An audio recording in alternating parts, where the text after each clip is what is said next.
C'est ça que tu comprends pas. Pourquoi mélanger les enfants? Pourquoi mélanger les mamans? Pourquoi aller rentrer dans la vie des femmes? Je vais t'enceinter. Non, non, non, non. Occupe-toi de tous Non. tes enfants déjà. Occupe-toi de tous tes enfants déjà avant de chercher à enceinter.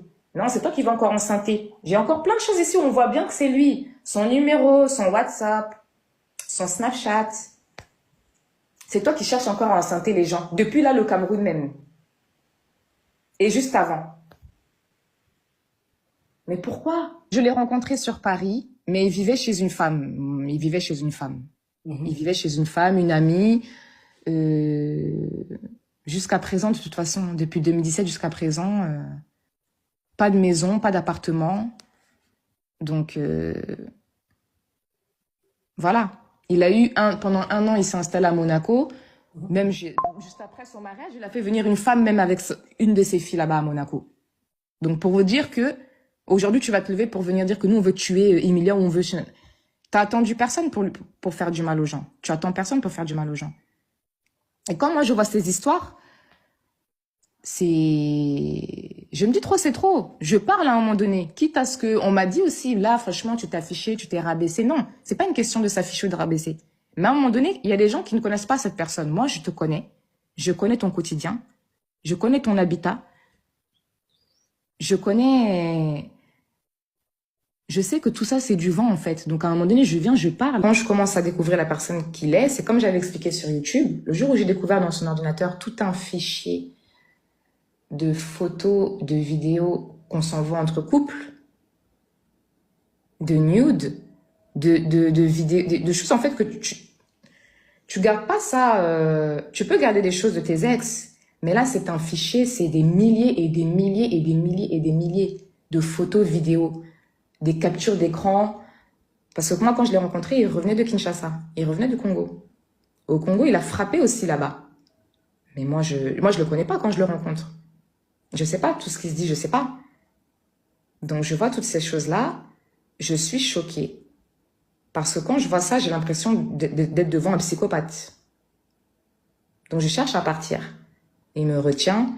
C'est là où j'ai expliqué le jour où il m'a vraiment tabassé, quoi. Tabassé, tabassé, tabassé, tabassé, tabassé. Et c'est ce même jour-là où il m'a fait rencontrer sa famille. Il m'a forcé dans la voiture le lendemain. Je voulais rentrer. Déjà, j'étais tellement amochée que je pouvais même pas rentrer chez ma mère. Et il faut savoir, ben, il connaissait chez moi, il connaissait rien parce que c'est un homme, quand il vous rencontre, il veut rentrer dans vos vies.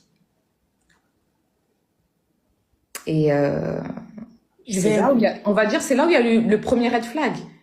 Il y avait eu un autre red flag aussi, c'est que quand je l'ai rencontré, j'ai vu des messages d'une fille à l'époque, une miss à l'époque d'un certain pays, qui est pas anglophone, donc elle lui a envoyé des messages. Comme quoi, je sais que t'es avec une fille, mais au moins là, j'ai des retards de loyer, il faut payer, non, non, non, non. Ça m'a un peu alertée. C'est un homme qui dénigre, c'est trop. C'est trop.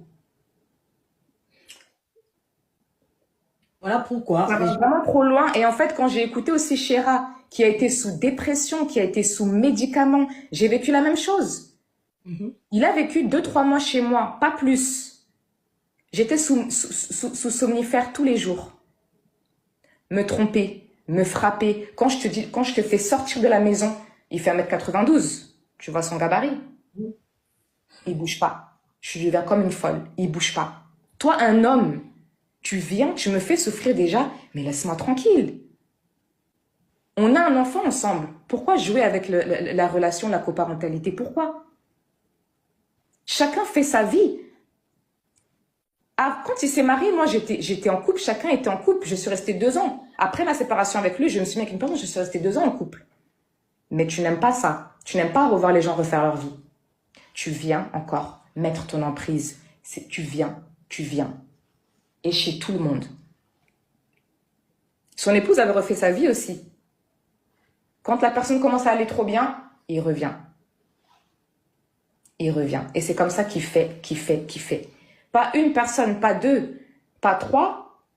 Quand on est avec toi, il n'y a plus d'énergie, on prend des médicaments, il n'y a rien qui va, la dépression. Tes amis ne te reconnaissent plus.